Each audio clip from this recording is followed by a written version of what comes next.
आज जो हम लोग टॉपिक डिस्कशन करने जा रहे हैं उस टॉपिक का नाम है field intensity of an equatorial line of dipole. तो चलो हम फिगर बनाते हैं और बताते हैं कि कहाँ पे मुझे इलेक्ट्रिक फील्ड की इंटेंसिटी को कैलकुलेट करना है। तो सबसे पहले कि हम डाइपोल डिज़ाइन कर लें, ठीक है। तो अपने पास एक प्लस चार्ज है और यहाँ एक माइनस चार्ज है और यहाँ इस पी पॉइंट पे मुझे क्या कैलकुलेट करना है, इस डाइपोल का इलेक्ट्रिक फील्ड का इंटेंसिटी। तो हम क्या करेंगे, यहाँ पे परपेंडिकुलर बाइसेक्शन करेंगे, ठीक है। अभी हम इसको डॉट लाइन से दिखा देते हैं, ठीक है। इस दोनों के बीच का जो डिस्टेंस है वो 2a है। ये इसका सेंटर है, ये a है, ये a है, ये r है, ठीक है। तो इसमें कुछ हम आपको स्टेप देते हैं, उस स्टेप को आप फॉलो कीजिए। वो स्टेप आपको मल्टीपल चार्जेस के साथ जब भी आप वर्क अराउंड काम करने का आपको मौका मिले तो आप इन स्टेप को यदि फॉलो कर लीजिएगा तो आपको हर चीज़ें का क्लियर विज़न मिलेगा। तो सबसे पहला स्टेप हम यूज़ करने वाले हैं वो देखिए। स्टेप 1 में हम क्या करने वाले हैं, हम लोग कोऑर्डिनेट्स को एस्टैब्लिश करेंगे।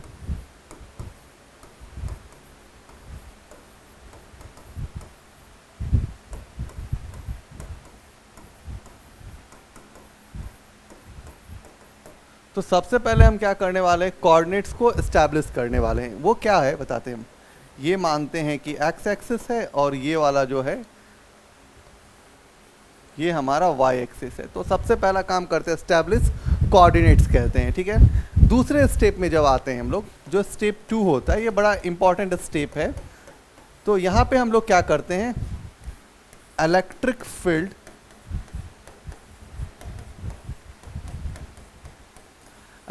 फील्ड ड्यू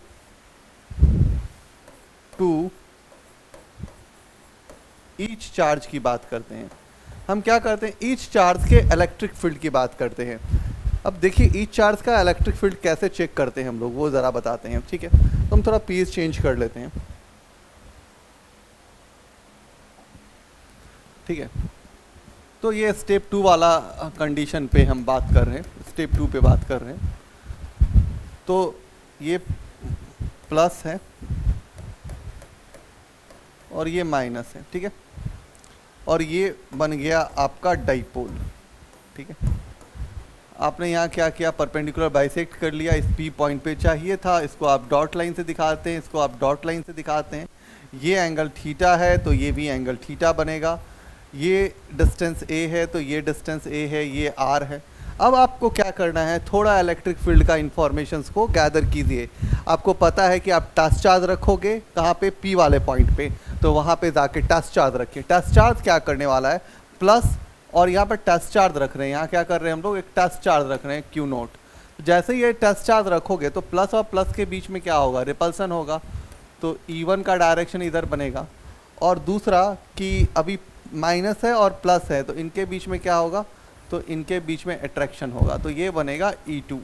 तो यही सेकेंड स्टेप यूज़ करना है आपको, ठीक है, कि आपको ईच चार्ज का इलेक्ट्रिक फील्ड के बारे में बात करना है, ठीक है ना। अब हम जब तीसरे स्टेप में आते हैं, जब हम स्टेप 3 में आते हैं,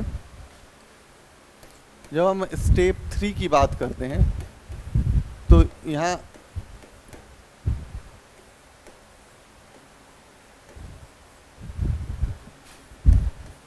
use symmetry to determine any one component cancel out।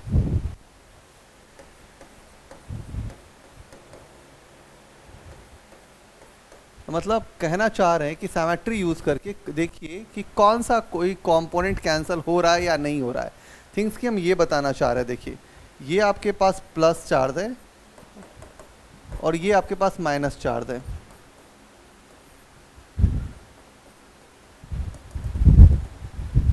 ठीक है। आपका इलेक्ट्रिक फील्ड का डायरेक्शन किधर था, तो आपका इलेक्ट्रिक फील्ड E1 इधर बन रहा था और E2 इधर बन रहा था। ये डिस्टेंस कितना है, तो ये डिस्टेंस कितना है, तो ये डिस्टेंस 2a है। ये क्या है, a है, ये r है, तो ये क्या हो जाएगा, √r²a²। जो बेसिक आइडियाज है आप यूज़ कीजिए, ठीक है। अब देखिए क्या है, यही P पॉइंट था जहाँ पे आपको काम कर रहा था, ठीक है।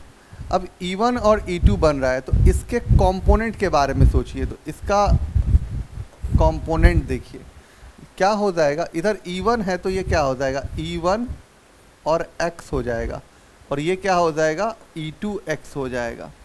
दूसरा होगा, इधर देखिए ज़रा, तो ये क्या हो जाएगा, E1y हो जाएगा, और क्या हो जाएगा, इधर आइएगा तो आप क्या देखोगे, इसको E2y हो जाएगा, ठीक है। अब आपको हम एक चीज़ बताते हैं, वो ज़रा समझिएगा कि आप इस फिगर को देखिए तो ऐसा समझिए, देखिए ये ऐसा ही बन रहा है। ये क्या बन रहा है, ये आपका E1 है, और ये क्या है, आपके पास E2 है। थोड़ा ये ध्यान से पढ़ना है, तो हम थोड़े अपने स्पीड्स को एडजस्ट कर लेते हैं, तो ये चीज़ें थोड़ा माइन्यूटली देखना होता है। तो ये एंगल कितना बनेगा बालक, ये एंगल बनेगा थीटा, और ये एंगल बनेगा थीटा। तो ये क्या हो जाएगा, ये हो जाएगा E1 cos थीटा, इसका क्या हो जाएगा कंपोनेंट E2 cos थीटा। अब क्या हो जाएगा इधर, ये हो जाएगा E1 sin थीटा, और ये क्या हो जाएगा, ये हो जाएगा E2 sin थीटा।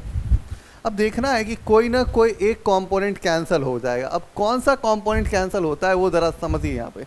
तो यदि हम मान लो कि इसका इलेक्ट्रिक फील्ड कैलकुलेट करते हैं, तो ठीक है, चलिए इलेक्ट्रिक फील्ड कैलकुलेट करते हैं, तो हम यहीं पे लिखते हैं E1 के बारे में, ठीक है ना। तो E1 के बारे में लिखते हैं कि इसके कंपोनेंट्स को बात करते हैं, तो ठीक है, यहाँ पे आपको कंपोनेंट ड्रॉ करा। हम लोगों ने एक और स्लाइड ओपन कर लेते हैं। तो स्लाइड जब ओपन करते हैं तो देखिए हमारे पास क्या क्या चीज़ें आया था। तो आया यही था, ये हमारा E1 था, ये हमारा E2 था। तो बना क्या था, यहाँ पे क्या बना था, तो यहाँ बना था E1 cos थीटा, क्योंकि ये एंगल थीटा था। यदि ये एंगल थीटा है तो क्या बन जाएगा, E2 cos थीटा। क्लियर है। अब आप देखिए क्या बनेगा, ये E1 sin थीटा, और ये क्या बना, E2 sin थीटा। अब देखना है कि कौन सा कंपोनेंट कैंसल आउट होता है, तो उसके बारे में बात करते हैं। देखिए, तो E1 निकालिए, सबसे पहले E1 निकालिए तो क्या हो जाएगा, 1/4πε0 Q डिवाइड बाई डिस्टेंस। तो जो डिस्टेंस था वो क्या था, तो डिस्टेंस आपको पता था कि डिस्टेंस क्या दिया गया था। तो डिस्टेंस क्या है ज़रा देखिए भाई। तो यदि आप यहाँ से E1 यदि कैलकुलेट करिएगा तो क्या हो जाएगा, 1/4πε0 Q डिवाइड बाई डिस्टेंस, तो यही हो जाएगा ना। तो क्या हो जाएगा, R² और A²। तो इसके बारे में हम लोग बात करने वाले हैं, ठीक है। चलिए अब यहाँ पे बात करते हैं। तो यहाँ क्या हो जाएगा, R² A²। उसी तरह यदि आप E2 निकालिएगा तो वो क्या हो जाएगा, 1/4πε0 Q divide by R² A²।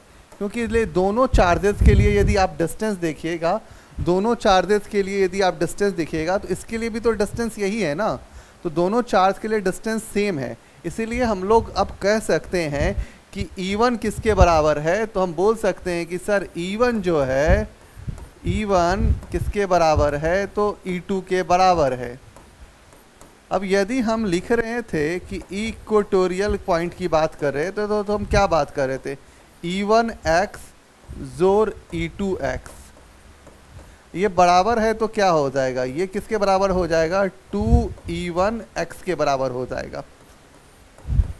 इतना तो क्लियर हो गए हम लोग।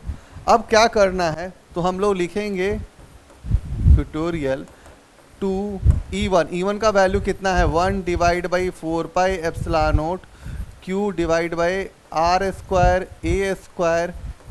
अब यहाँ पे बात करने वाले हैं तो यहाँ पे दो कंपोनेंट्स है, तो दो कंपोनेंट्स है तो यहाँ क्या हो जाएगा, इनटू ये क्या हो जाएगा, इनटू cos थीटा, क्योंकि हम लोग cos कंपोनेंट का बात करने वाले हैं, ठीक है। अब जब cos कंपोनेंट का बात करते हैं तो यहाँ से ट्रिगोमेट्री से यदि हम cos थीटा निकालते हैं फिगर में, तो cos थीटा यदि हम फिगर से देखें तो cos थीटा क्या दिखेगा फिगर में, बताइए। तो इससे यदि आप कॉस थीटा निकालिएगा तो कॉस थीटा क्या निकलेंगे, A divide by root under are square A square. Clear है, देख लीजिए, ट्रिगोमेट्री यूज़ कर रहे हैं हम लोग। तो यदि यहाँ पे आप कॉस थीटा लिखते हैं तो ये क्या हो जाएगा, ए हो जाएगा divide by root under are square और ए स्क्वायर हो जाएगा। ठीक है, अब आप बात करने वाले हैं यहाँ पे, तो देखो आप क्या लिखोगे, इक्वेटोरियल पॉइंट लिखोगे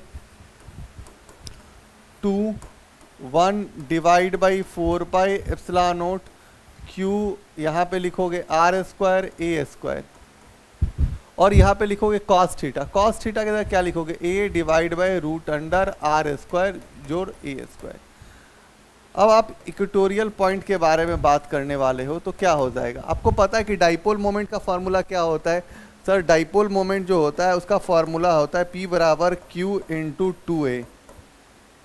ठीक है, आप यहाँ देखो थोड़ा फॉर्मेट चेक करो तो वैसा ही फॉर्मेट दिख रहा है, तो आप इसको लिख सकते हो, क्या लिख सकते हो, इसको P लिख सकते हो, डिवाइड बाई क्या लिख सकते हो 4 पाई एप्सिलॉन नॉट लिख सकते हो, और ये मल्टीप्लाई हो जाएगा तो क्या हो जाएगा आर स्क्वायर ए स्क्वायर, और ये क्या हो जाएगा 3/2 हो जाएगा। ठीक है, तो ये आपका फार्मूला आ गया, मतलब जो आपको बेसिक फार्मूला चाहिए था वो आ गया। अब एक चीज़ बड़ा इम्पॉर्टेंट है कि जब आप डाइपोल पढ़ रहे हैं तो कहीं कहीं पे ये जो वैल्यूज़ होता है, जैसे कहीं कहीं आपको ये वैल्यू ऐसा लिखा रहता है, यहाँ पे माइनस भी लिखा रहता है P divide by 4 pi epsilon naught r square A square और 3/2। ये माइनस क्यों लिखा रहता है वो थोड़ा हम आपको समझाते हैं। जैसे कोई डाइपोल बनता है, जैसे आप डाइपोल बनाए ना, जैसे यहाँ डाइपोल बना रहे हैं आप, तो डाइपोल का डायरेक्शन कहाँ से कहाँ तक होता है, डाइपोल का डायरेक्शन होता है निगेटिव से पॉजिटिव की तरफ। ठीक है, और इलेक्ट्रिक फील्ड का डायरेक्शन किधर है, मतलब डाइपोल का डायरेक्शन यदि मानना होगा डाइपोल का डायरेक्शन इधर है तो इलेक्ट्रिक फील्ड का डायरेक्शन इधर है। इसीलिए वो जो निगेटिव साइन कन्वेंशन यहाँ पे हम लोग ने लिखा है ये वही इंफॉर्मेशन को शेयर करता है। ठीक है, तो आप देखिए कि आप ये कॉस थीटा और कॉस थीटा कॉम्पोनेंट किए, ये साइन वाला कॉम्पोनेंट आपका कैंसिल हो जाएगा। तो हमने बताया था कि थर्ड स्टेप में जब आप इंटर मारिए तो वहाँ देखिए कि कोई ना कोई एक कंपोनेंट कैंसिल होगा। कंपोनेंट कैंसिल हो गया तो सिर्फ आपको सोचना है कॉस कंपोनेंट पे, दोनों के मैग्नीट्यूड सेम है, इसीलिए मैंने इसको ऐसे लिख दिया। और x है तो हॉरिजेंटल कंपोनेंट है, हॉरिजेंटल कंपोनेंट को किस तौर पे लिखा है हमने, कॉस थीटा से, इसलिए मैंने इसको मल्टीप्लाई कर दिया कॉस थीटा से। कॉस थीटा का वैल्यू हम सब्स्टिट्यूट कर दिए, और जैसे सब्स्टिट्यूट करे तो हमको पता चल गया कि इक्वेटोरियल पॉइंट पे हमारा क्या इलेक्ट्रिक फील्ड का स्ट्रेंथ होने वाला है। ठीक है, तो आप बेसिक इंफॉर्मेशंस यूज़ करके इस चीज़ें को समझ सकते हैं। थिंग्स की एक और इन्फॉर्मेशन है आपके लिए कि यदि आपको सर्टेन कुछ भी जानकारी चाहिए तो आप हमारे इस चैनल पे भी लिंक पे व्हाट्सएप या सेंड कर सकते हैं मैसेज, या आपको हमारे वीडियोस पसंद है तो उसको लाइक कीजिए, सब्सक्राइब कीजिए। और मेरा ऑफलाइन क्लासेस भी चलता है विवेकानंद मार्ग AN college near boring road, और ये पटना में हमारा सेंटर है। ठीक है, तो यदि किसी को ऑफलाइन हमारे से कनेक्ट करना है तो हमारे सेंटर्स पे आकर के विज़िट करके आप एडमिशन्स ले सकते हैं। अभी हम 12th के पूरे सीरीज़ पे काम कर रहे हैं और बहुत सारे यूट्यूब्स पे 12th के सीरीज़ चलेंगे हमारे पास, तो ये आपके लिए बेनिफिशियल चैनल है, इसको आप लोग सपोर्ट कीजिए। और मेरा एक व्हाट्सअप नंबर है जहाँ पे आप कोई भी सवाल पूछ सकते हैं, और वो नंबर है 9631976880।